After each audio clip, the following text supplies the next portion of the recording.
Hello everyone, welcome to my channel Anurag वाजीरेट। आज की क्लास में प्रावधिक कला कक्षा 12 2026 के लिए ये बहुत ही महत्वपूर्ण क्लास होने वाली है। इस क्लास में हम प्रावधिक कला में जो आपके 10 बहुविकल्पी प्रश्नों को पूछे जाते हैं उन 10 बहुविकल्पी प्रश्नों को आज की इस क्लास में कवर करेंगे। याद रखिएगा, प्रावधिक कला एग्जाम में निरूपक भिन्न से रिलेटेड 1 से 2 प्रश्न हर वर्ष आपके परीक्षा में पूछे जाते हैं। तो निरूपक भिन्न से रिलेटेड सभी प्रश्नों को आज की इस क्लास में कवर करेंगे। साथ में और यहाँ पे महत्वपूर्ण बहुविकल्पीय प्रश्नों को यहाँ पे देखेंगे। सबसे पहला प्रश्न है, निरूपक भिन्न में अंश होता है हर से। तो याद रखिएगा, निरूपक भिन्न में जो अंश का मान होता है वो हर से हमेशा कैसा होता है, छोटा होता है। इस बात को याद रखिएगा, अंश का मान हमेशा छोटा होता है, क्योंकि जब भी निरूपक भिन्न हम सॉल्व करते हैं तो अंश की वैल्यू हमेशा 1 आती है और यहाँ पे हर का जो मान होता है वो बदलता रहता है। अर्थात कभी 5 आएगा, कभी 500 आएगा, कभी 5000 आएगा, लेकिन अंश का मान जो होता है वो कैसा होता है, हमेशा सदैव एक ही रहता है। इसलिए जो हर होता है, हर का मान बड़ा रहता है और अंश का मान छोटा रहता है। इस बात को आपको याद रखना है। नेक्स्ट प्रश्न है, निरूपक भिन्न का अंश सदैव रखा जाता है। याद रखिए, निरूपक भिन्न का अंश सदैव कैसा रखा जाता है, तो 1 रखा जाता है। अभी पिछले प्रश्न में बताया कि निरूपक भिन्न के अंश का मान हमेशा 1 रहता है और जो हर का मान है वो यहाँ पे बदलता है। कभी 20 होगा, कभी 200 होगा, कभी 2000 होगा, इस प्रकार से, किंतु अंश का मान सदैव 1 रहता है। ये दूसरा पॉइंट याद रखिएगा, बहुत ही इंपॉर्टेंट है। नेक्स्ट यहाँ पे प्रश्न है, विकर्ण मापनी द्वारा निम्नलिखित में से कितनी नापें यूनिट अंकित कर सकते हैं। अब यहाँ पे विकर्ण मापनी से रिलेटेड एक प्रश्न यहाँ पे ऑब्जेक्टिव में आता है और दूसरा प्रश्न इसी रिलेटेड 6 नंबर का यहाँ पे आपके परीक्षा में पूछा जाता है। किंतु इस विकर्ण मापनी को आपको यहाँ पे तैयारी नहीं करनी है। इसकी जगह याद रखिएगा, विकर्ण मापनी के जगह आप यहाँ पे तिरछे अक्षर से रिलेटेड जो प्रश्न आते हैं, तिरछे अक्षर में जो कोई एक सेंटेंस दिया जाता है उसको आपको लिखना होता है, उसकी तैयारी कर लीजिएगा, क्योंकि वो बहुत ही आसान होता है और यहाँ पे विकर्ण मापनी यहाँ पे आपके लिए कठिन होगा। तो इस बात को याद रखिएगा। और विकर्ण मापनी पर यहाँ पे हम कितनी नापों को दर्शा सकते हैं, तो याद रखिएगा, विकर्ण मापनी पर यहाँ पे हम 3 प्रकार के नापों को दर्शा सकते हैं, अर्थात किलोमीटर, हेक्टोमीटर और डेकामीटर को। यहाँ पे आप देखेंगे नीचे का भाग ये किलोमीटर होता है और यहाँ पे ऊपर का भाग हेक्टोमीटर, और ये जो भाग होता है ये यहाँ पे डेकामीटर को प्रदर्शित करता है। नेक्स्ट प्रश्न है, और इस प्रकार का प्रश्न परीक्षा में जरूर आता है कि 4 वर्ग सेंटीमीटर 64 वर्ग मीटर को प्रदर्शित करता है, इसका निरूपक भिन्न क्या होगा। अब यहाँ पर हम देखेंगे कि 4 वर्ग सेंटीमीटर है और 64 वर्ग मीटर है। इसी में एक दूसरा प्रश्न आता है कि 4 सेंटीमीटर आ जाता आपसे और यहीं पर कह देता कि 64 मीटर को प्रदर्शित करता है। अर्थात यहाँ पे जो यूनिट है वो यहाँ पे सेंटीमीटर और मीटर में होता, और यहाँ पे आप देखेंगे प्रश्न में यहाँ पे वर्ग सेंटीमीटर और वर्ग मीटर में यहाँ पे दिया हुआ है। ये यहाँ पे क्षेत्रफल दिया हुआ है, तो इसको सबसे पहले सेंटीमीटर में कन्वर्ट करेंगे। तो यहाँ पे आप देखेंगे इनका हम वर्ग लेंगे और इसका वर्ग लेंगे। 4 वर्ग सेंटीमीटर का जब वर्ग लेंगे तो यहाँ पे इसका मान आ जाएगा 2 सेंटीमीटर, और यहाँ पे है 64 वर्ग मीटर, इसका जब वर्गमूल लेंगे तो 8 मीटर आ जाएगा। अब यहाँ पे प्रश्न बिल्कुल सेम पहले तरीके बन गया है कि यहाँ पे सेंटीमीटर है, यहाँ पे मीटर है। अब याद रखिएगा, जो छोटी वैल्यू होती है उसको यहाँ पे हम अंश में रखेंगे। ये आपका हो जाएगा 2 सेंटीमीटर बटे यहाँ पे नीचे हर के मान में बड़ा मान रखा जाता है, 8 मीटर रखेंगे 8, और यहाँ पे देखेंगे सेंटीमीटर में है और मीटर में है।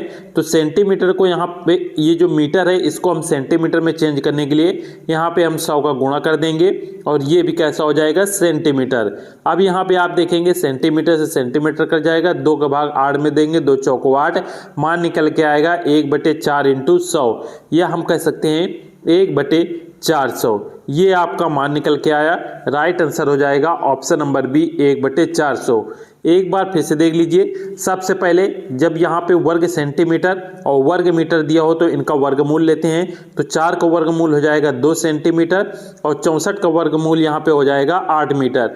अब हमें ज्ञात है कि 1 मीटर बराबर 100 सेंटीमीटर यहाँ पे होता है, तो इस मीटर को सेंटीमीटर में बदलेंगे तो यहाँ पे 8 × 100 सेंटीमीटर, इस प्रकार से भी हम कर सकते हैं। अब यहाँ पे इनको सॉल्व करेंगे, 2 ऊपर रहेगा बटे ये 800 आपका नीचे आ जाएगा, 2 भाग 800 में देंगे 1/400, ये आप मान निकल के आएगा। दोनों तरीके से आप कर सकते हैं, ये बिल्कुल आसान तरीका है लगाने का। इसी प्रकार से दूसरा प्रश्न है 9 वर्ग सेंटीमीटर 144 वर्ग मीटर को प्रदर्शित करता है, निरूपक भिन्न क्या होगा। अब यहाँ पे देखेंगे यूनिट या इकाई इनकी वर्ग सेंटीमीटर में है, यहाँ पे वर्ग मीटर में है। सबसे पहले इनका हम वर्गमूल या हम कह सकते हैं स्क्वायर रूट लेंगे। 9 वर्ग सेंटीमीटर का यहाँ पे मान आ जाएगा 3 सेंटीमीटर, 144 वर्ग मीटर का आ जाएगा 12, क्योंकि 12 का स्क्वायर करते हैं तो 144 प्राप्त होता है 12 मीटर। अब इस मीटर को सेंटीमीटर में चेंज करने के लिए 12 × 100 का यहाँ पे गुणा कर देंगे, ये हो जाएगा सेंटीमीटर। अब यहाँ पे 3 जो मान है ये ऊपर रखेंगे और 1200 यहाँ पे नीचे रखेंगे। 3 का भाग करेंगे, 3 चौको 12, इसका मान भी याद रखिएगा 1/400 आएगा। राइट आंसर यहाँ पे ऑप्शन नंबर बी हो जाएगा। इस प्रकार से इनको आपको सॉल्व करना है। नेक्स्ट प्रश्न है 5 मीटर को 2 सेंटीमीटर से प्रदर्शित करने वाली मापनी का निरूपक भिन्न क्या होगा। तो यहाँ पे देखेंगे छोटा मान है 2 सेंटीमीटर, बड़ा मान है 5 मीटर। तो 2 सेंटीमीटर आपका इसी प्रकार से अंश में रहेगा, 5 मीटर नीचे आ जाएगा 5, और इस मीटर को सेंटीमीटर में चेंज करने के लिए 100 का यहाँ पे गुणा करेंगे और ये हो जाएगा सेंटीमीटर। सेंटीमीटर सेंटीमीटर चला गया, 2 का भाग 100 में देंगे, 50 बार जाएगा, और यहाँ पे 5 गुणा 50 में करेंगे, 5 25 250, इसका मान निकल के आएगा। राइट आंसर हो जाएगा ऑप्शन नंबर डी। निरूपक भिन्न के प्रश्नों को 1 से 2 बार आप कीजिएगा, बहुत आसानी से आप इन्हें कर लेंगे। निरूपक भिन्न की इकाई क्या होगी, तो यहाँ पे देखेंगे निरूपक भिन्न की इकाई क्या होती है। तो जब भी हम कोई प्रश्न सॉल्व करते हैं, जैसे यहाँ पे 2 सेंटीमीटर बराबर 4 मीटर को प्रदर्शित करता है, तो यहाँ पे आपने देखा था इस मीटर को हम सेंटीमीटर में कन्वर्ट करते थे। यहाँ पे 100 सेंटीमीटर इस प्रकार से सेंटीमीटर सेंटीमीटर चल जाता था। यहाँ पे मान इस प्रकार से 2/400 बचेगा। इसको सॉल्व करेंगे तो 1/200 इस प्रकार से मान हमारा निकल के आता था। और इसके बाद ना ही हम यहाँ पे बाद में सेंटीमीटर लगाते थे, ना ही मीटर, ना ही किलोमीटर, अर्थात इनकी जो यूनिट या इकाई होती है वो कुछ भी नहीं होती है। तो याद रखिएगा, निरूपक भिन्न की जो इकाई होती है वो कोई नहीं होती है, इस बात को याद रखिएगा। बहुत ही सरल और सिंपल सा प्रश्न है, क्योंकि परीक्षा में और कभी कभी ये परीक्षा में आ जाता है। तो निरूपक भिन्न की कोई इकाई नहीं होती। नेक्स्ट प्रश्न है समपरिमाण मापनी बनाने में प्रयुक्त तीनों रेखाओं का कोण क्या होता है। ऑप्शन ए 0 अंश, 30 अंश, 45 अंश, ऑप्शन बा 30 अंश, 45 अंश, 60 अंश, ऑप्शन सा 0 अंश, 60 अंश, 90 अंश, ऑप्शन द 30 अंश, 60 अंश, 90 अंश। अब यहाँ पे हम समपरिमाण मापनी बनाने में प्रयुक्त तीनों रेखाओं का कोण क्या होगा। तो याद रखिएगा, हम मापनी तभी बना पाएंगे जब तीनों कोणों को योग 30 अंश, 60 अंश और 90 अंश होगा। राइट आंसर हो जाएगा ऑप्शन नंबर द। नेक्स्ट प्रश्न है 5 सेंटीमीटर बराबर 3 मीटर प्रदर्शित करने वाली विकर्ण मापनी का निरूपक भिन्न क्या होगा। दूसरा प्रश्न यहाँ पे याद रखिएगा, निरूपक भिन्न को हम आरएफ से भी प्रदर्शित करते हैं। कभी कभी निरूपक भिन्न ना आकर वहाँ पे सिर्फ आरएफ लिख के आ जाता है कि विकर्ण मापनी का आरएफ क्या होगा। तो इसको याद रखिएगा, आरएफ को ही निरूपक भिन्न बोलते हैं। 60 में इस प्रकार से इसे लिखा जाता है। अब यहाँ पे 5 सेंटीमीटर है, तो ये देखिए यहाँ पे हम 5 सेंटीमीटर लिख देंगे, बराबर यहाँ पे 3 मीटर है, तो इस 3 मीटर को यहाँ पे सेंटीमीटर में कन्वर्ट करेंगे। 1 मीटर बराबर 100 सेंटीमीटर, 100 का गुणा कर देंगे इस प्रकार से। अब यहाँ पे 5 ऊपर रहेगा, 300 यहाँ पे नीचे आ जाएगा, भाग देंगे, 5 छक्का 30, 1/60 इसका मान निकल के आएगा। राइट आंसर हो जाएगा ऑप्शन नंबर बा 1/60। नेक्स्ट प्रश्न है 1 मीटर 2.5 सेंटीमीटर प्रदर्शित करने वाली विकर्ण मापनी का निरूपक भिन्न क्या होगा। तो 1 मीटर को 2.5 सेंटीमीटर प्रदर्शित कर रहा है। सबसे पहले 2.5 सेंटीमीटर हम ऊपर लिखेंगे, बटे 1 मीटर है 1 लिखेंगे, मीटर को सेंटीमीटर में चेंज करने के लिए 100 का यहाँ पे गुणा कर देंगे इस प्रकार से। इसका हम दशमलव हटाएंगे तो नीचे 1 जीरो और बढ़ जाएगा। अब ये मान हो जाएगा 25/1000। 25 का भाग 1000 में देंगे, 25 चौको 100 अर्थात 40 मान निकल के आएगा, 1/40।